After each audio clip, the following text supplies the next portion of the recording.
Doing great. Doing great, doing great. Got a special guest here with us tonight. He's been on here, I think, either January or somewhere in the winter months. We had Mr.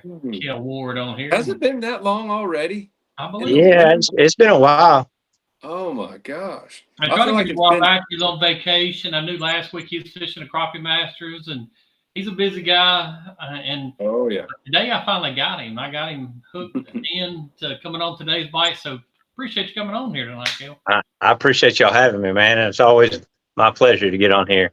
Yeah, it's a fun thing, and got a lot of different things going on this week that we want to talk about. And as you guys chime in, I see a few people clicking on right now, but hit that hashtag 25K Crappie Connection while Dustin's playing with his camera. Yeah. We got a good She show just lined fell up. off. Had both of these guys kind of discussing some of the topics that we want to talk about tonight, and I think want you guys to chime in too. Don't be afraid to comment how much you watch, or if your skill level. Let us know what you need help with, but also tell us some of the mistakes that you feel like you've made in crappie fishing. We'd love to see them and talk about them tonight as well. First off, on my mind, it's kind of been this way all afternoon. Really, two things. One, I want to remember 9/11, and that's tomorrow. Big thing for our country that we need to remember and never forget. So just a little moment of silence for that would be great.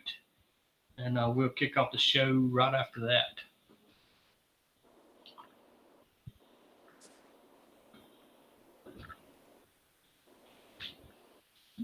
Guys, next thing I want to think about is this hurricane moving into South Louisiana. It's going to come right up in our parts, but it's going to be downgraded time it gets in central Mississippi here. So I think we'll be fine. But I want to say a little thought and prayers for all those guys on the coastline that's going to get affected to this storm. So it's going to be pretty serious down there for those people. But just two little things I wanted to jump on and talk about real quick. And special thanks, Bobby Garland Bates, for doing this every single week for the Crappie Connection and putting on today's bite for Dustin and I to, wrangle up some guests like we got Kayle Ward on here tonight and talk about crappie.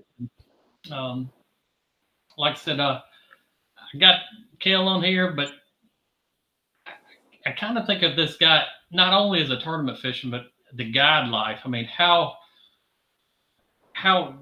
difficult it can be to be a guide. I think a lot of people don't realize, even like today, the wind and different factors that we got to do. And I think a tournament fishing and guiding really similar, or that's always was my mindset.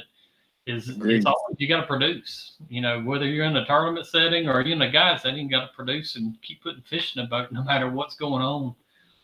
And it gets really easy to make mistakes, and it's easy to overlook them, but the best thing to learn from them is to learn from that mistake, and that's kind of what I want to talk about tonight. But Kayle, tell everybody a little bit about yourself, where you're from, all that kind of good jazz. So I'm Kayle Ward. I run Reeling Them In Guide Service, which is on the crappie side of it. I run all my crappie trips, and I fish both southern Oklahoma and North Texas. I guide primarily on about 6 different lakes. I live here in Lake Texoma.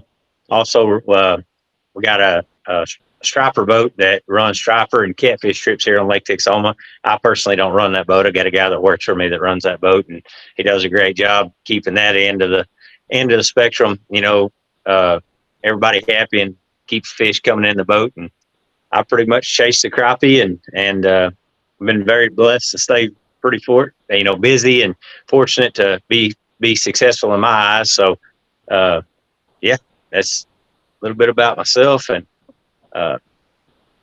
like what you were saying, the tournament, chase a few tournaments here and there. Ain't hit it real hard this year, but hit a few and got a few more coming up. Finish out the year and hopefully have some solid finishes. Well, that's the challenging part of that side of business. Hey, I'm not a gambler, but if I was to gamble, I'd gamble on you having a couple solid finishes. I hope, man. We've been pretty fortunate after this last weekend. I thought it was time to, sure enough, get my teeth kicked in a little bit, but we managed to scrape and fight back and at least have a solid finish. I wouldn't call it a good finish, but considering where we was at on after day one, I'll take it. I hear you. Well, what'd you wind up? People that might not have. We ended up finishing sixth overall. I think what like telling y'all before, I stumped my toes on day one. I was sitting in 34th place after day one. Not that I didn't see the fish, not that I wasn't in the right area. I was doing the same thing that the guys leading, everybody in the top fishing right beside everybody, and I just, I didn't get them to bite, and I'm going to say the reason why is these fish, obviously Lake D'Arbonne, if you're not familiar with it, it's a very humbling, very, very, very challenging lake, probably the most challenging lake in the nation as far as I'm concerned. To catch And big fish. do what, sir? To catch big fish. Well, I mean, Numbers to ain't as catch bad on fish D'Arbonne. right now in that lake is that way. I mean, It's tough. I'm telling you, if I had to guide on that lake, I'd probably quit. I mean, that lake is rough, man. I've never seen it fish good. I've been there 5, 6, 7 times now, and it's always been the spookiest non-biting fish I've ever messed with. I feel that way about Grenada, but it makes me feel like Grenada, I'm fishing for piranhas compared to D'Arbonne. It's a complete different fishery. It's very challenging, and like I said, hats off to all the guys that did good in that tournament, because it's not an easy one. It's probably the most mentally challenging lake. But I was trying to fish super fast. That's my strength, covering a lot of water, and I think I just fished a little bit too fast on day one, and I was alerting them fish. That I noticed today, one of the things that, and I've actually got a video I'm gonna post next day or two, and I made a mistake. I knew I had a good waypoint that usually holds fish. It's been holding fish for the last 2 or 3 months, and I approached it downwind, going into the wind, and sure enough, I spotted on my live scope, and it's loaded. I mean, it's got 40 to 70, 80 fish sitting on there, and I hit one wave wrong. And it's pretty windy today here. I guess some of this stuff building for that hurricane and all.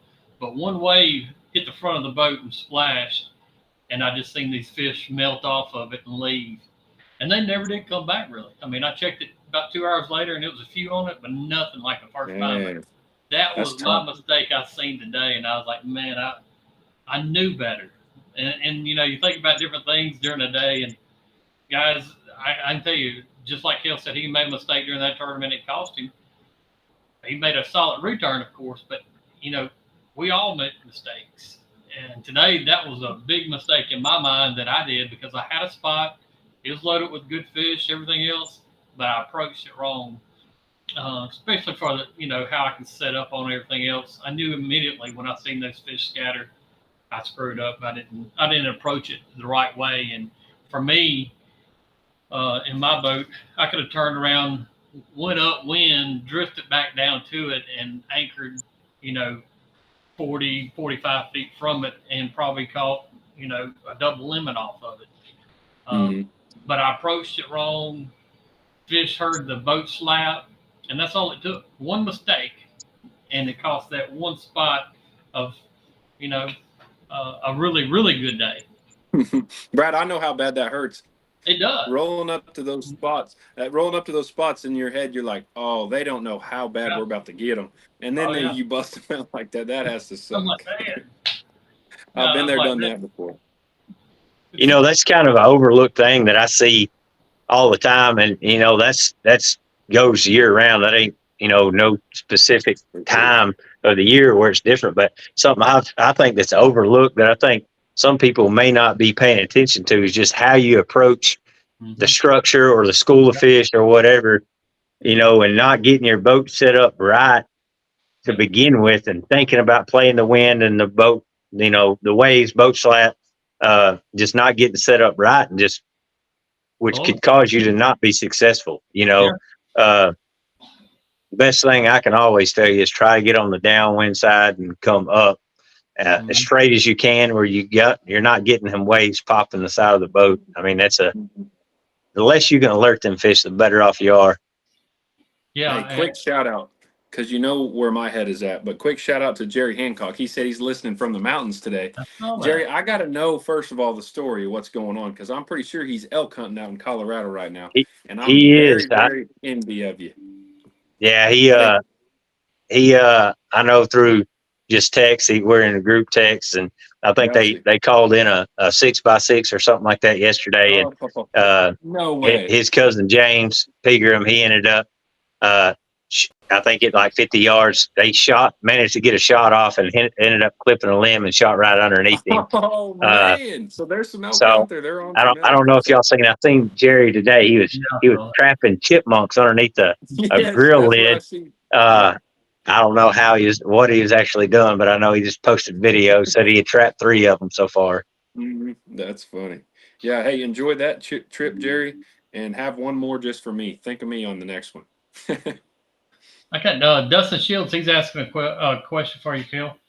Okay. And I know he fished that tournament. He's probably curious as well. But he said, did you get them to bite once they took off at Darbone, or only ones that you could sneak up on? That's kind of crazy. So there were certain areas.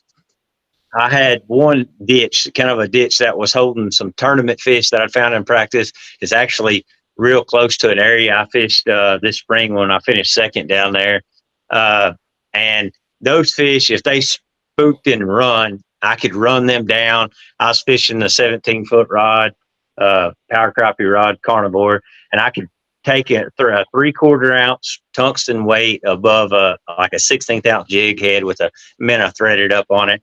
And I could run them down. If you was pitching it out in front of them, swing by, they would not. But if I kept it up high and run them down and just ease it back down, set it on his nose, I could get them to drop. If I ever got that fish to drop to the bottom, though, it seemed like in that area he was caught. I could hurry up, get it on him while he was on bottom. That fish would fire back up off the bottom and eat it. If he stayed suspended, it's about a 50-50 shot with them catching. But the giants in the channel that everybody was kind of chasing, if that fish moved, if you spooked him, you alerted him, it was over. I don't care. You could run them till tomorrow and they wasn't biting.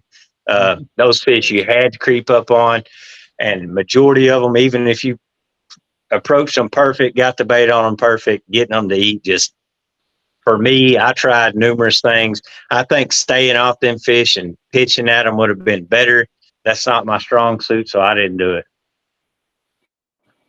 Fair enough.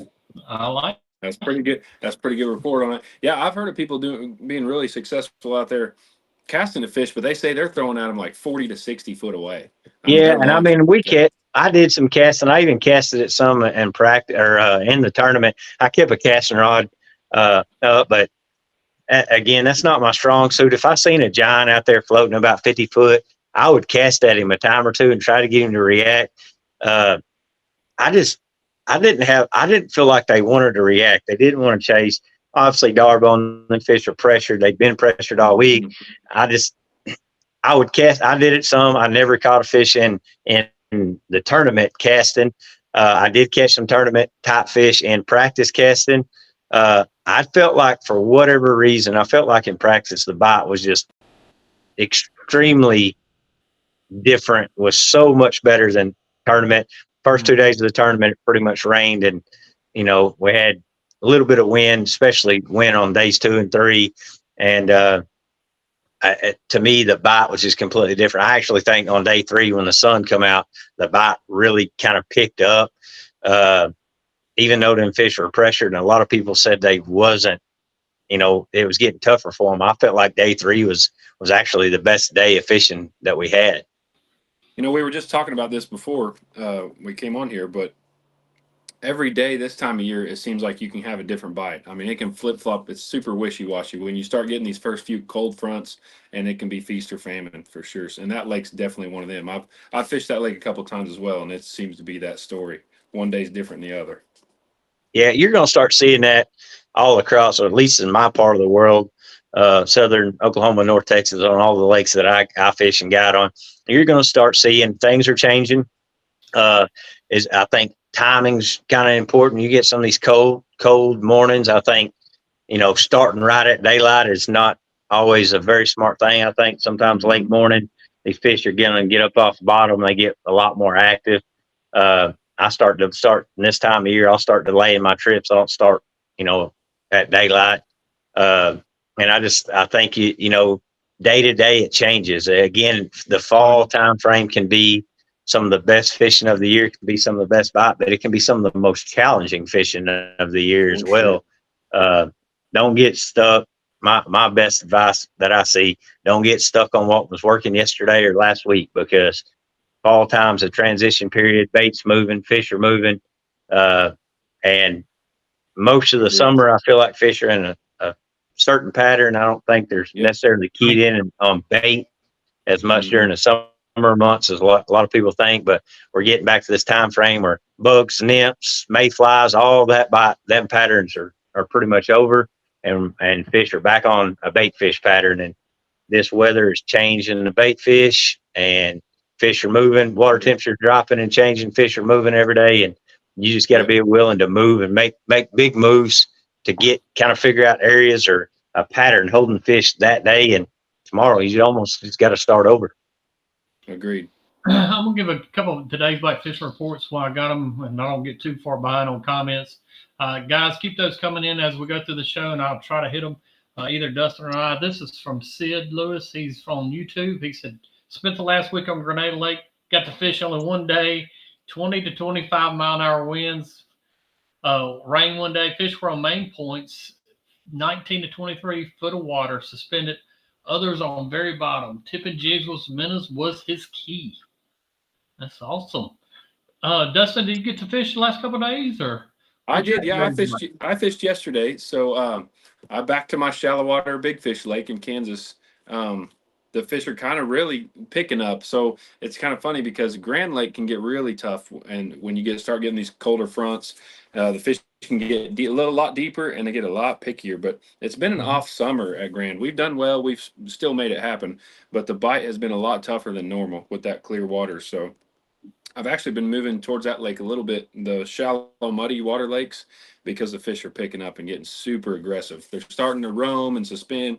And if I had to pick a way to catch fish, I would catch a roaming fish, a long rod, one guy at a time, just sniping fish if it was up to me. So when I can find a pattern like that, that's what I go for. We were fishing 5 to 10 foot of water just off of the channel and just whacking them. Wow. Fish were super, super aggressive. I mean, you scared to wash your hands off in the water because they'll whack just about anything you put in there. So we were using, like I said, I used a few things. Live roamer is one of my number one baits, but I switched to one that I haven't in a while. It was the full-size slab hunter in a live minnow color, and I whacked them with it real good and brought back some good old memories, because that was my number one bait for a long time, was that slab hunter, the full size, and it still proves its excellence today. I mean, I crush them with that thing 9 times out of 10 with it. So we use that, a big jig head, an 1/8 ounce jig head, and just let them have it. So fish, like I said, they're super aggressive. I think about the fall, and I can think of some of the similarities, at least in the style fishing that I do. And, you know, I cover a little from the trolling aspect all the way to the long pole or what have you, to casting. I do it all kind of depending on the season and really what the fish allow me to do. But I think of spring season as far as similar to the fall. A lot of times I like using bigger baits in the spring and the fall. And springtime for me, I think it's because the water's a little bit more dingy, helps the fish kind of locate them. They're a little bit more active looking for bait. So I like to upsize, so hopefully they can locate my bait faster than others. And but that slab hunter, man, it's been a deadly bait for me the last couple of years. Yes, sir. For sure. It's definitely one you want to get ready to use this fall. Yeah. If you haven't used it before, I can tell you. That's a good, and we were pulling, when I cleaned the fish out, we were pulling shad just the exact same size, and that's probably why it was so deadly. I mean, you could set the bait and that shad together, they just look identical. That's just what they're feeding on, matching the hatch wise. But Richard Crawford, he said he caught a decent mess with his wife on Sunday off of one of my piles. So Richard, Richard, get off of there, bro. Get on, Richard. We got a lot of girls on Grand, and sometimes we'll run into each other, and I'll send a picture to him, he'll send a picture to me, and we'll give each other a hard time. So that's good that you went and caught him while I wasn't there. Appreciate it, buddy. Thanks for the fishing report. Keep him company. Brandon Thomas. Go ahead. Well, I got Brandon Thomas's fishing report. Lake Hudson, northeast Oklahoma. Water temp 77 degrees in the morning, 80 in the afternoon. Fish can be found in 16 to 20 foot of water. More active fish are shallow, 10 to 12, and on bottom, main lake areas. Oh yeah, he's putting the whooping on them. I seen him. So we got we got two different people thinking I'm on the crapper in the bathroom tonight. I'm actually in my bedroom. My living room is completely knocked out. We're doing a big demolition, whatever we call it, remodel. We've taken the ceiling out. We're going to vault it and everything else. So we're in another remodel stage. So I had to slide in the corner over here tonight. So bear with me. I'm not on the crapper, I promise. But one time I do need to probably go from the crapper just to make it interesting. No. You can do that on your own page. Yeah, fair enough. Marty's got a question, and Kayle, I know you can answer this question. He said, "What's curious about tungsten jig heads? Do you see it better on live scope, or why tungsten over lead?" Well, I can't sit here. I've heard people say yes, it shows up better on live scope. That's not why I run it. Basically, the reason I run it, two reasons. One is, it's more compact, smaller. So when you start going to them heavier, pretty much anything over a 1/4 ounce, I prefer to run tungsten. I mean, in all honesty, tungsten is expensive. If I'm tournament fishing, I always run tungsten. The main reason I run tungsten is I do feel like when you running a weight above your jig, it's more sensitive over lead. And so I don't know why, but it seems like it transfers through, from the jig to the weight up your line a lot better. And when I'm fishing for finicky bites, tournament fishing, I pretty much always run it. A lot of what, like Dustin was talking about, if I'm chasing Roman fish one at a time, I'm going to run tungsten majority of the time, guiding as well. If we're just sitting over brush piles, doing a lot of brush pile fishing a lot of thick cover, I just go back to lead, because you do get hung up. You're going to break off some. And for sure. At $3, $4, $5 a piece, it adds up when you're brush pile fishing. So I don't recommend it for that. If you're a person that's losing a lot of jigs and bodies and breaking off a lot, it's probably wouldn't recommend it. But if you're not, and you want to increase your sensitivity and your rate of fall or whatever a little bit, tungsten is definitely an advantage in my opinion. Oh yeah, and like you said, sniping sometimes, and during the sniping season, you can have the same tungsten and jig head for a month. I mean, you can just run that thing to the ground. Once you get a little frayed, just bite it off, retie it. You can use the same for a long time. So are you using bobber stops to peg it in place, or how do you typically? Yeah, so it's a funny question. So I run 12-pound fluorocarbon. I do run mad braid to a fluorocarbon leader, and then what I do at this, and I don't know why this is, I'm assuming because tungsten's so dense. If I'm running lead, I run what we call, it's a peg. It's like a rubber toothpick. If I run lead, that's what I run. If you run tungsten and you run that rubber toothpick, for whatever reason, you're going to break right at your tungsten a lot. I think that rubber toothpick pegging against that fluorocarbon line against that tungsten, maybe that tungsten's so dense it pinches your line or something and breaks. So if I run tungsten, I run the bobber stops. You can get the cheap ones off Amazon. I run them a lot, but the 6-inch ones are actually a lot better. They're a better bobber stop, but they're kind of expensive as well. And I typically will put two above my weight and 2 below my weight just to keep it from moving. Peg it a little solid. Yeah. And for me, like Kayle just mentioned, why I would use tungsten, or when I use tungsten, is fast moving fish. I'm talking half a mile an hour or better, and you're trying to drop down and get that bait to drop as quick as possible.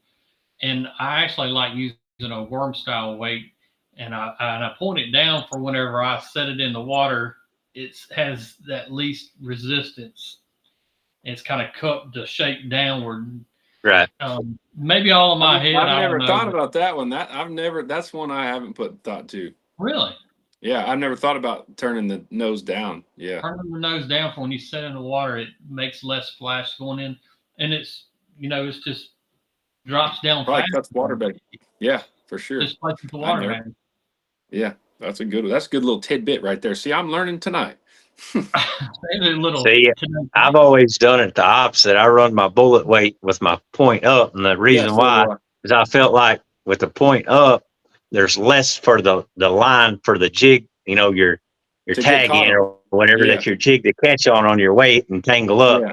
So I've always run it to where it's pointy, so the pointy side up, there's a lot less material there for that line to actually catch and tangle up on. But egg style or a worm weight style? No, I worm like a bullet weight, like a worm weight on my tungsten, or pretty much all my tungsten. I do run like an egg weight on lead. Yeah. That's funny. Everybody's got the different ways, but that's kind of what I've always thought is if my line gets wrapped over the top, it'll slide off the top if it's pointed. Exactly. But if you have enough bobber stops, like 2 or 3 on each side, it kind of keeps that line kicked out too, though. Right. Just a little bit. Some things I did with a bobber, the bullet weights like this as well is I would take a small split shot and put it on the top side of that tungsten worm weight if I needed a little bit more weight, and also would kind of fill in that cavity on the inside of that worm weight as well. Brad, another question for you. Kevin Cluck, he asked, since you cast a lot, do you cast overhead, sidearm, underhand? How do you cast?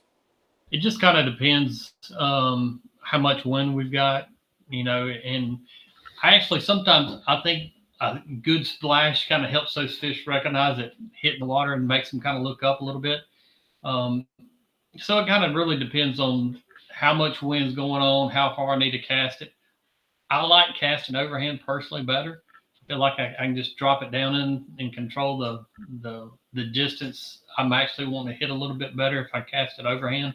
But today, unless we were going down with the wind, if you cast it in the wind, it would just pretty much skyrocket because I'm still casting a 16th and 32nd mainly. So you had to do a little bit of side casting just for the simple fact of the wind pressure. But I do a lot underhand when I'm casting. I do a lot of underhand pitching. Yeah, pitching to them. Yeah. That shooting too. Have you tried it, Brad, where you pull the jig back and just fire out? It's just because I mean that's deadly. There's no doubt, and especially if you're used to shooting docks. I mean, you can get out there and shoot those jigs. I know what Joe's. That's what I do when I say I'm casting. I shoot it just because I'm a lot more accurate shooting. Yeah, it's pretty much like shooting especially in wind versus casting. So I just pull it back, aim down the trolling motor, shoot. Yep. Yeah, I mean, I can shoot about 40. I mean, shoot about 40 feet, pretty accurate. I feel like, but at the same time, I feel accurate. But if you put me up against somebody that's a caster, I'm probably not very accurate.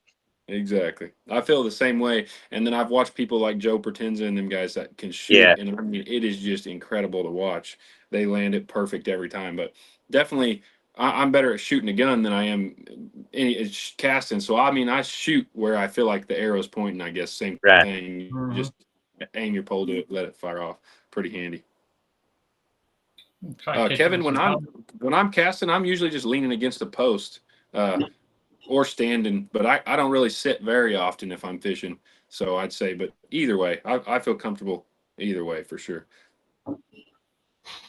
Mr. Kenny's asking, do you guys ever use an old-fashioned cane pole? I think it'd be fun to go out and actually fish an old brush top with some old cane poles, but no, I haven't. That would be pretty cool. Heck, I feel like I'm cane poling all the time though with those long rods because you never use the reel. I mean, I even tell my clients all the time, I'm like, we're literally cane poling. Don't ever touch the reel. Just put 2 hands on this thing when you're in shallow water. So 6, 7, 8 foot with a long rod, you don't even have to use anything but just cane pole it. So I think it'd be a blast though to go way back and grab you an actual cane pole. Yeah, that'd be fun. I tell customers that all the time. That's all we're doing is we're high-tech cane poling. That's it.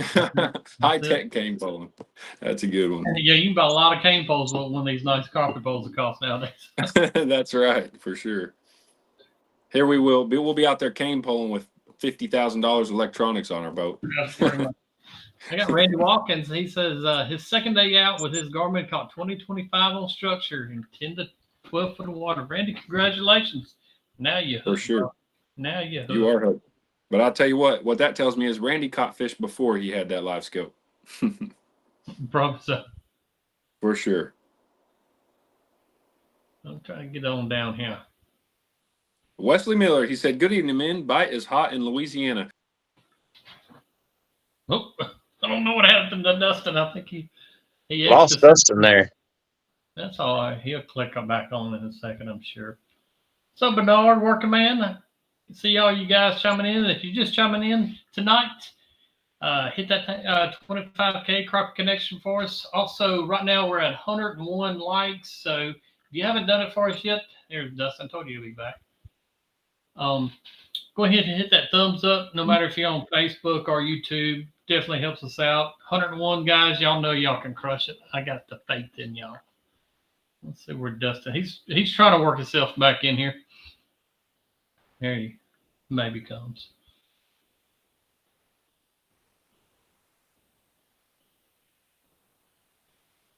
Here. There he is. By golly, there we go. Maybe. You good? Okay, sweet. Don't ever kick me off like that again, Brad. Well, you better listen. You better listen. Anyway, did we cover Wesley Miller? Wesley Miller said the bite is hot in Louisiana, and he said good evening. But I know somebody that doesn't think the bite's hot in Louisiana. Kel said them dang I'm telling you, at least not on Lake Darbone. And I'm telling you, it might have been hot for somebody, but it wasn't hot for me. How much shad is in that lake? I'm kind of curious when you're talking about. How much what, sir? Shad. In places there was quite a few. I mean, it's pretty thick in places. I probably didn't fish more than, I would say, 1,000 or 2,000 acres of that whole lake. I mean, I've always found the biggest fish that every time I've been there in about a 2,000 acre area, and I live and die in that area pretty much every tournament now. Fair enough. And I think the guys that won it, I think they had numerous spots. I do know on day one they fished in that area at least part of the day because I've seen them. But majority of your top bags were right there in that same area and generally are. So I kind of put all my eggs in one basket and roll with it. Fair enough. Oh, that's Kale's phone. Uh-oh. Somebody got a little phone call there. Yeah. I got a question from Duck Hunt 00. He said, what is the storm going to do to the crappie fishing? And I'm guessing you're talking to where it's going to be impacted. For us, it all depends on the amount of rainfall we get. If we get a lot of rain and it muddies up the water, puts current in the lake, I mean, it kind of depends on how much rain that we're going to get, what it's going to do to the crappie fishing around here. Kind of anxious to see how much rain we got. I like current. I think it could help me out to position fish, because going back to even the subject line about the mistakes that we make is going into September, and Kayle hit on it earlier, is these fish are starting to move. They're starting to change locations a lot. Summertime, last 3 months, maybe, let's see, August, September, maybe 3.5 months, my fish have been really dependable on where they have been every single day. The last week, they're starting to change locations a whole lot and move up and down. Last Friday, I think I caught some fish on the treetop upriver because the wind was blowing so crazy. But they're only 18 inches deep on this treetop in about, 15, 16 foot of water. They were so shallow. I'm never used to seeing our fish that shallow in the water column. But as I was going down the edge of the river, I scanned to my right, and I said, man, it looks like some crappie sitting very, very shallow. And I whirled back around and come up to them, and sure enough, it's crappie sitting at, 12 to 18 inches under the water, and, black crappie? Mixed. It was both black and white crappie. Beating. That's crazy. 18 inches deep. And literally, I think I had to change up my casting setup because I was casting a 16th and a 32nd, and it would hit and sink so fast. It was go past. They couldn't have time to really even, and we couldn't see it as well either. So I turned around and started casting double 30-seconds just before I could really slow down that fall on them. But yeah, it was black crappie and white crappie. 12 That's 18 amazing. Literally, See, that's when I extend the net out, and then I slide it down about 20 inches and just cruise that trolling motor up. Yeah. Well, it would have probably worked. I bet if they were that shallow, I guess it would have probably worked. But the mistake I really think of this month is staying into our own summer patterns, thinking these fish are where they've been the last month. And I can tell you from my point of view, what I've seen over the last week, I'm catching fish from 8 foot of water, some on brush, some on stumps, like they have been. Probably some a little bit shallower, but all of a sudden you'll see fish scattered out and just in the middle of nowhere, not relating to anything to say, and um, just I wouldn't say they're on the move. They're just really starting to get scattered. As the winter progresses, they're going to eventually move to the river channel here on our lake, and there's some fish on the river channel, but not a lot. But a lot of them are just scattered out doing everything. And I think one of the biggest mistakes people go into the mindset is we're still in summer months. Our water temperature dropped. This morning I seen it in the low 80s, and I hadn't seen it in the 80s, and I don't think until last May, 3 or 4 months ago. Low 80s. Yeah. Mine was 73 yesterday morning. Wow. It's real cool. Do you recall what the water temperature was over there, Kayle? Yeah, this morning it was at least my live scope graph was showing 78 about 8:30, 9 o'clock. I think the last 2 mornings has been in the low 50s, 53, 54, something like that for air temperature. So it's really dropped. It's really dropped our temperature a bunch. I'm sure in the afternoons it's warming back up quite a bit, but I didn't pay attention to it when I got off the water today. But I just remember looking at it kind of after we done started fishing, and we didn't start fishing till 8:30 this morning. I just remember when we first got started at 78. Hey, Ken Robertson's in the house. He just gave a real good tidbit, too, I can definitely agree with. He said, the biggest mistake you can make is not going fishing. You learn something from every trip, even if you don't catch any or a lot of crappie. I agree with that. There's some, I definitely agree with that. There's a lot of trips that I didn't want to go, and then sometimes you learn something new that if you wouldn't have went, you'd have never known, and you're a lot better fisherman for it. So I've been on those trips for sure. Good point there. I've been on those trips with Ken. Oh man, we have some good memories together. Speaking of a terrible fishery, you remember that Red River tournament when we fished it and it was miserable, cold, and rainy, and then fish just wouldn't bite? Yeah, practice. Man. I mean, practice was brutal. Terrible. Day 2 of that tournament was pretty rough too, but yeah, that was at least they wouldn't. At least they'd let you get a bait on. They might not move, but they'd let you get a bait on. They wouldn't move, but me and Ken, I think we went. If we had a week of practice, I think we went 2 or 3 days without seeing a crappie. I mean, we did not see. I was looking off the wall places, but we caught a crappie about this big day 3 of tournament or day 3 of practice, and I mean, we were celebrating like we won the whole tournament. Because if you catch one, you can kind of start to put something together. we were so excited. Oh, good times. Where were they at? Pretty sure it was sleeping. Like the real thing is, what did you do wrong? Well, yeah, the first 3 days, what I did wrong was just not look in the right area. I guess I tried to bring what I knew from home to a river system in Louisiana, and that was totally what I should have just. First of all, I should have waited to know a local. We'll look for license plate, watch a local back down the ramp, and then follow him to his crappie fishing spot. Then I would have nipped all that in the bud and just found the fish. But no, we fished that river. The biggest deal with that tournament was obviously we had terrible weather, rain, a major cold front. I mean, that them fish ain't used to, so they locked up. But the biggest deal is that we had current, so the current positioned them fish. Yes. And a lot of them oxbows and stuff that you would typically fish still had enough current in it that I think them fish was buried up in the mud just to get out of it. They were cold. They wasn't going to exert the energy to fight it or whatever. I think at least in, I don't remember the pool, the first pool where the tournament was out of. I mean, down at the end of it, just out of the currents where majority of everybody that did good fish. That's where Dustin fished, where I fished. Hayden and all them guys was saying that same law.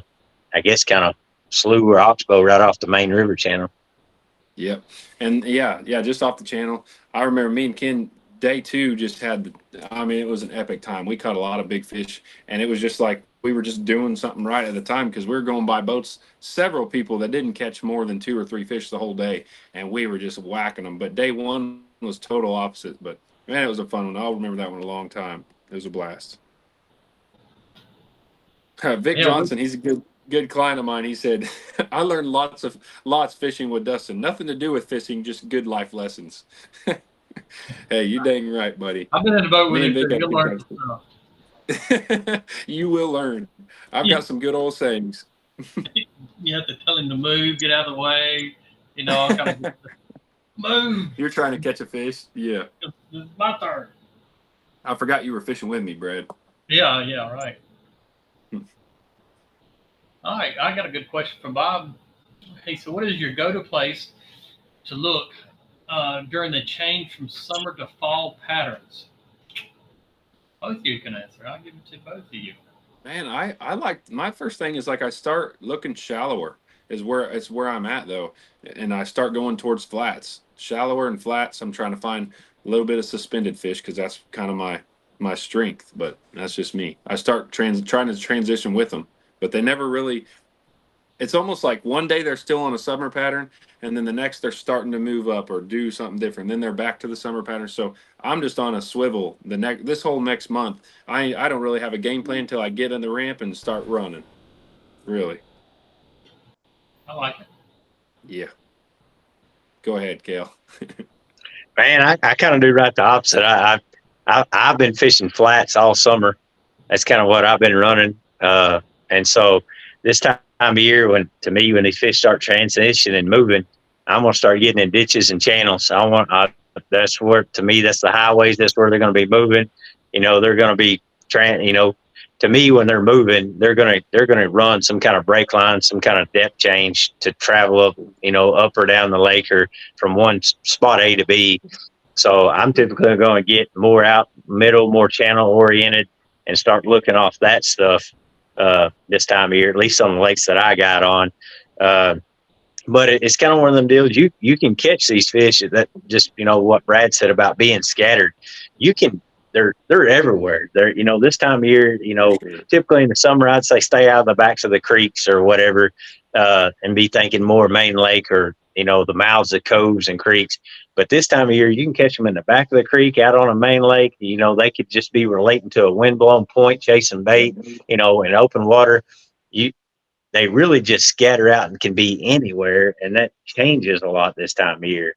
Again, if you find them and get on a pattern, it can be some incredible fishing, because the fish at least the lakes I'm fishing, the bites increasing every day. They're getting more aggressive. They're putting on the feed bags. They're gaining weight. So the bite's slowly getting better. It's just a matter of finding them and figuring out where they're at. And that changes so much this time of year. And until the water temperature sure enough gets what I'd say cool or cold, in November, it's going to be a kind of a change in the currents day to day, Yeah, I noticed 2 different patterns today, and really the last 2 days. Early morning, I'm finding a lot of fish on brush, and I'm catching them pretty good right off daybreak. And for me, daybreak is about 7:30. But by the time I get out there and settled and everything. But early in the morning, I'm fishing brush, and then as the day's progressing, I'm looking for these scattered floating fish, and they seem to be, if I can get their attention and they're out there suspended, sitting still, we can catch them. And I noticed 2 different things today. I pulled out the long pole and I dropped on 3 or 4 different fish and presented it like I would in the wintertime, as far as dropping it down to him and just kind of ease it down toward him.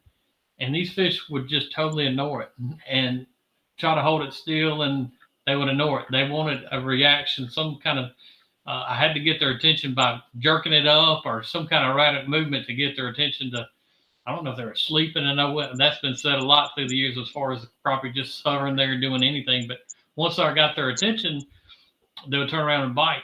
And that's from, I'm going to say 9:30, 10 o'clock. The open water singles were the fish I really targeted. But early in the morning, I targeted the fish on brush, and those were active fish. But it transitioned today 2 different times. And I think our mistakes a lot of times is once we go to the water, we've gotten our mindset that, hey, this is how it's going to work today. It's how the fish are going to bite is dictate things. But adjusting to these fish throughout the day can be pretty tricky some days. And like I said, for me, fall, I'm looking for little wolf packs. That's a Child Rogers thing he said last fall to us. Here we go again. It stuck with us here on today's bite because we all wolf saw packs again. Yeah, wolf pack season's coming up where you can catch, those 4 to a dozen fish just kind of piled up together, just kind of floating along, and you can get some wolf pack spotted. You can start catching them, and I think they're going to start doing that here real shortly. But it hadn't been a consistent thing that I've seen that. I've seen 2 or 3 wolf packs today, but not many, and you think 2 or 3, that ain't bad, but I'm talking, 5-6 hours of fishing, that's all I saw. That's not much, the amount of water I cover. Exactly. But keep on switching Sometimes up. all you need is one good wolf pack, though. Well, what kind of happens sometimes is when you catch one out of wolf pack, you pull that fish out of there and they'll scatter out. Yep, exactly. You got to start from the top of the wolf pack. Oh, okay. And then bring them out anywhere I can. Yeah, exactly. We've got 153 likes, guys. As you chime on here, make sure you go ahead and hit that like button. 154. Just took 1 second. Somebody else did it for me. Boom, 157. Oh, ETX Chris. He said, Brad and catching fish here in Norman, North Carolina. Oh, that's another comment. That's Will Price. Excuse me. Let me catch you back, Will. He's catching fish. Okay, let me get it right. ETX Chris. Let me put it on both screens correctly. Catching fish are 1 to 4 inches long in 1 to 20 foot of water, pitching, casting, vertical jigging. Dial it in, folks. God, I think he's got the kind of way it is. Brad, yeah, that is right. It's just a scattered pattern right now. But dial it in, he says. That's right. Dustin Shields says, with the cooler nights and cooler water temps in the mornings, do you see crappie more active early before the water temps get back up, or later? I did hear the last couple of days. There's your answer. Do what? Did you say I have early? here anyway the last couple of days. Okay. Yeah. I can't say. I'd say it's about the same throughout the day. I haven't noticed a real big difference. Kale's still thinking about it. I tend to feel like I see more fish late morning, and as a guide, y'all both know what I'm talking about. The fish probably are more active early, but a lot of them fish are roaming, chasing bait. They ain't sitting still. They're not really what I want to target with customers every day because they're a little bit more challenging. I'd rather wait for them fish to set up either floating like what Brad was talking about today, where he's just seeing them fish late in the day floating out there just sunning or pulling up on a structure where they're not actually swimming or nothing. And I feel like I can target them fish and capitalize on them a little bit better. Which I'm kind of worried because I've been using that excuse already with all my clients. I keep saying they don't bite till 10 o'clock. I'll see you at the ramp at 10. That's just because my baby only sleeps every 2 hours. He's waking up in the middle of the night and I'm really tired. So now when the fish actually do start biting late, what are they going to say? Because I'm like, in the summer, they don't bite till it's hot. And then now I'm going to say, oh, they don't bite till it's hot in the winter. They're going to start catching on if I keep doing that. That's going to play out. Jordan Davis, water temp 76 in South Mississippi this weekend. Fish seem to have transitioned into their fall pattern. I totally see that. Water temp 76. That's I think I catch on up here. Colby Barnett. They had a great finish at Darbone as well. He said fish have been coming up off the bottom later in the morning, in the afternoon. He's going to be fishing around the Eufaula area, I believe. Chris Waters, Kayle, how is Texoma fishing? Last time he fished, he said he struggled over there. You got any reports from that side of the world? Kayle, how is Texoma doing? Man, I was on Texoma today. They're kind of doing the same thing like what I was talking about. They're kind of moving around. We found them on structure. I fished from about 7 foot. I found some on the edge of some flat steel and 7 foot. And I caught some fish kind of out on the main lake on some deeper structure, stumps and whatnot, and 18, 20 foot of water, suspended 16 foot down. They're definitely not stacked like they was a month ago, but you can still find little pods of 4, 5, 6 fish here and there. What I'm noticing is I did run across a couple of pieces of structure today that had, I would say 30 plus fish on it, but mostly non-keeper size fish, a lot of 8, 9 inch fish, 7 to 9 inch fish. But fish are healthy. They're eating. Bites better now than it's been all year, in my opinion. You just got to cover a little bit more water, hit more spots to kind of pick them up. We had a solid day. We wasn't on the water, but about 4 hours, and we put 45 keepers in the boat in about 4 hours, and had a solid day. So, fair. It ain't Texoma, in my opinion, hasn't been just lights out all year, but it's still solid. You just got to be and keep moving. Kind of the biggest deal right now. That's definitely Grand Lake. Sounds the same exact. Just keep beat bopping around. Got Jordan. He's asking the black crappie that my clients caught this week.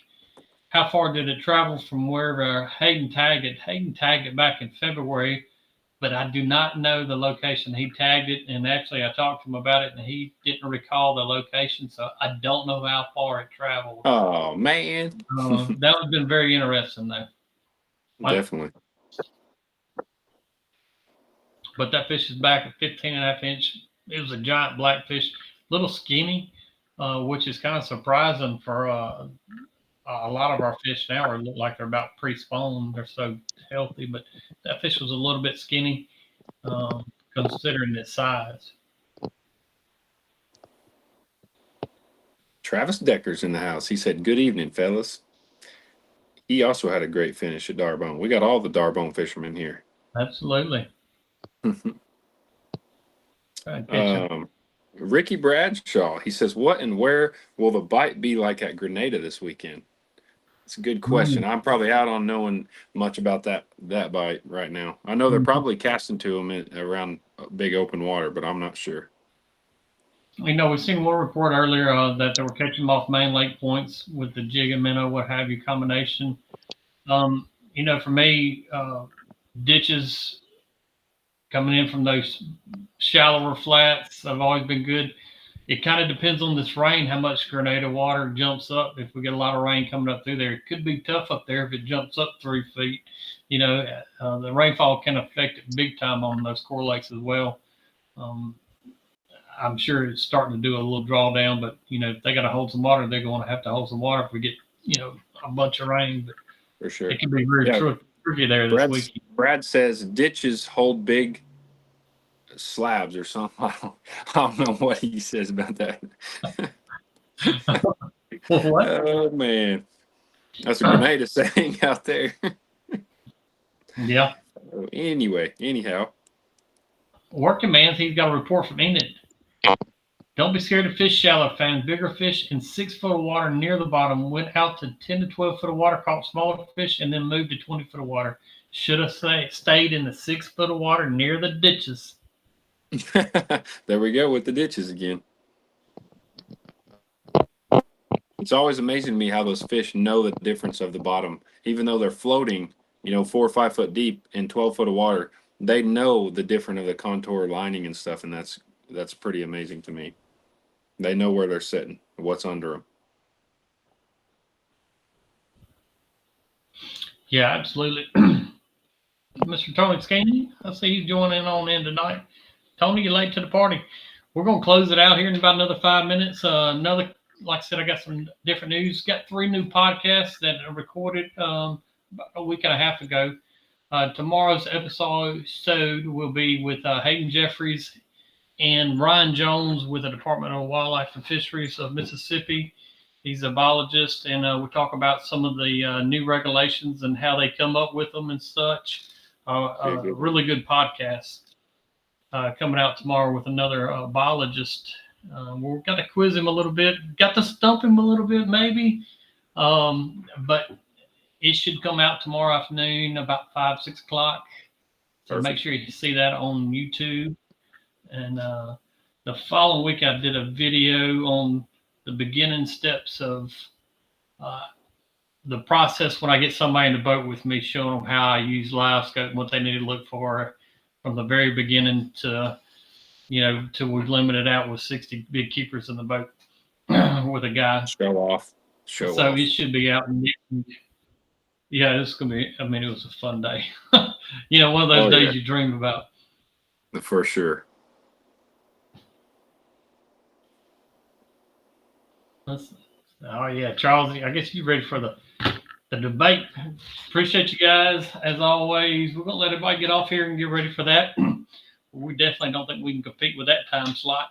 Oh yeah, heck, I forgot it was tonight. The debate's tonight, ain't it? That'll be good stuff. Oh yeah. Yeah, everybody gonna be tuning in. Appreciate you guys for joining in, Kayle. Man, thank y'all for having me. It's always a pleasure.